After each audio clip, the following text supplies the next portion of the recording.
Halo, mari belajar bahasa Indonesia. Kenapa? Karena bahasa Indonesia adalah bahasa termudah sedunia. Indonesian language is world's easiest language to learn. And here are the reasons. First, there is no strange letters. All of the letters in Indonesian language in Indonesian alphabet are the same letters that people use in English alphabet. And you should pronounce clearly all that are written. Ucapkan dengan jelas semua yang tertulis. No silent letters. What you see is what you get. For example, for multiple consonants. Psikologi. You pronounce both the P and the S. No silent letters. Psikologi. Allah. It's double L. So it's not Allah. It's Allah. Makanannya. Double N, so you pronounce the N twice. Makanannya. Double K, dikontrakkan. Dikontrakkan. For double vowels, bukaan. Bukaan. Pelaksanaan. Pelaksanaan. Jamaah. Jamaah. And there are no tenses in Indonesian language. Just identify the time of the action. No need to change the verb form. Simple present. Saya makan setiap hari. Saya makan setiap hari. For perfect, saya baru saja makan. Saya baru saja makan. For past, tadi pagi saya makan jam 6.30. Tadi pagi saya makan jam 6.30. For future, besok saya akan makan jam 7.30. Besok saya akan makan jam 7.30. For continuous, saya sedang makan sekarang. Saya sedang makan sekarang. You notice that the verb doesn't change. It stays makan all the time. Just add the time of the action in your sentence, then your interlocutors will know when it is done. In Indonesian language, there is no gender. Whether the party is third female, human, or third male, human, or thing. Of course, when the human doesn't have gender identification, the thing won't have gender identification either, unlike in English or in German language. Well, this may be the reason why Indonesians do not feel any gender disparity other than what's obviously visible between the two, which is the physical difference between men and women. At least I don't feel that. And I don't see many feminist movement in Indonesia, and that's most probably because we don't feel differentiated too much. In Indonesian language, we will have the same form for any position of pronouns. So whether the pronouns is subject, or object, or nominative, or possessive, or reflexive, the pronoun doesn't change. For example, for first singular, which is I, the subject is saya And as object, it's also saya. And for nominative or possessive, I'll just add the word saya behind the noun. And for reflexive, that stays saya. So, you will notice that the first singular has the word saya regardless of the position of the pronoun. And for the second singular, which is you, it's also the same. Kamu as subject and kamu as object. Kamu for nominative and possessive, and kamu as reflexive. Diri saya sendiri means myself. Diri kamu sendiri, this one, means yourself. Third singular, dia, is subject, and as object, it's also dia. Also for nominative and possessive and reflexive. And you notice, as mentioned earlier, for the third singular, there is no gender difference.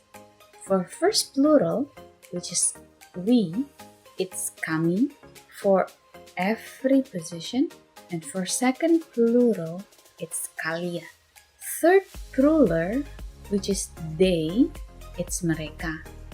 Indonesian has one pronoun which means all of us, and that's kita.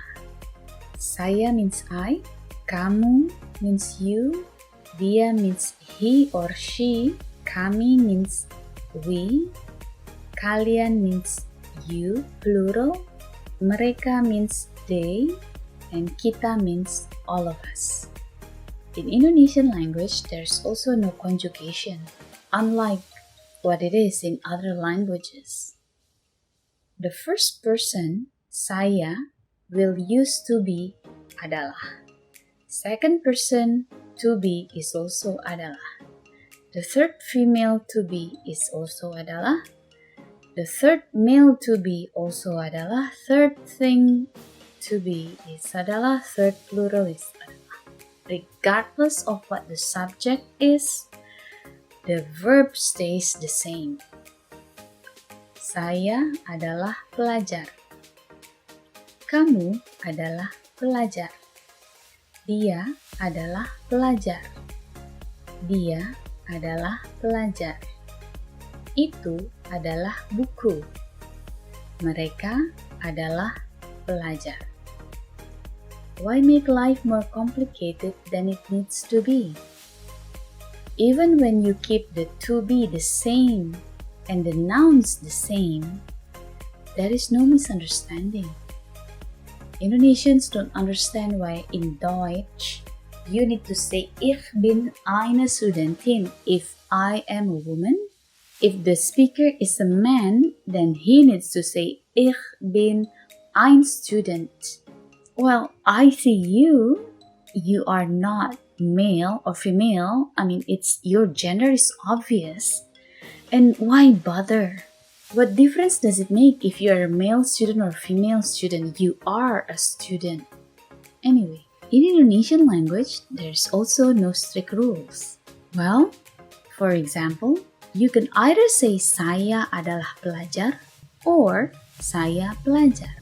Kamu adalah pelajar or kamu pelajar.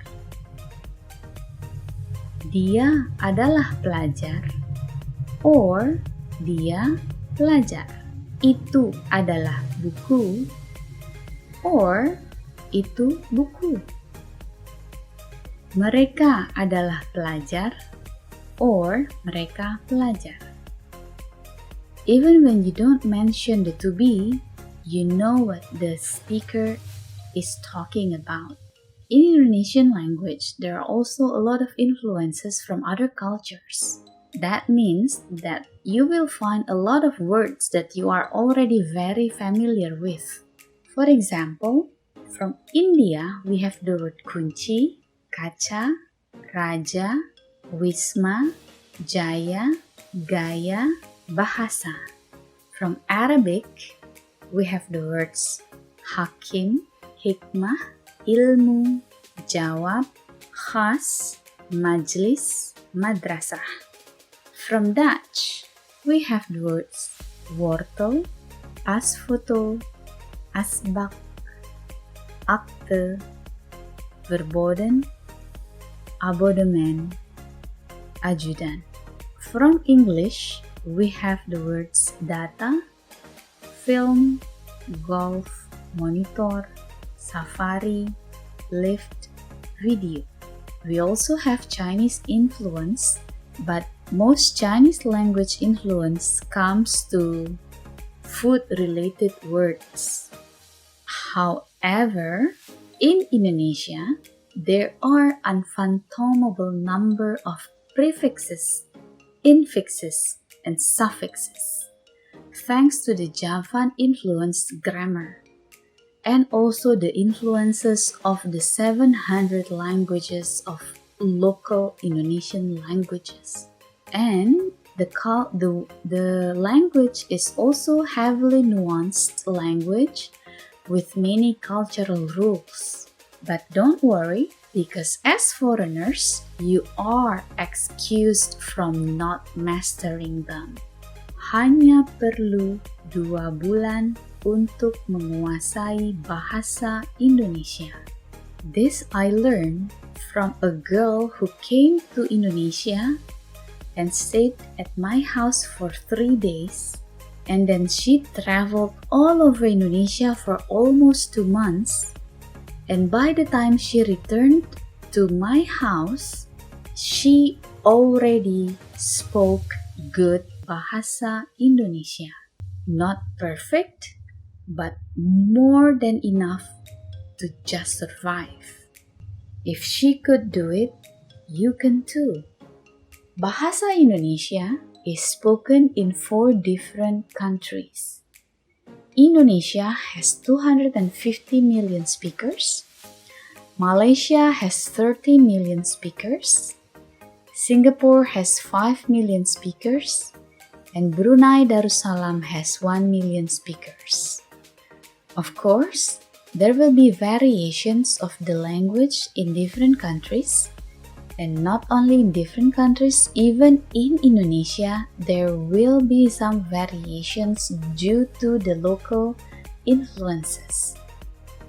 But if you master Indonesian language, you will have access to all four those countries and more than 750 ethnic groups in all those 4 countries. So, mari belajar bahasa Indonesia. Sampai jumpa di bagian pertama. Terima kasih.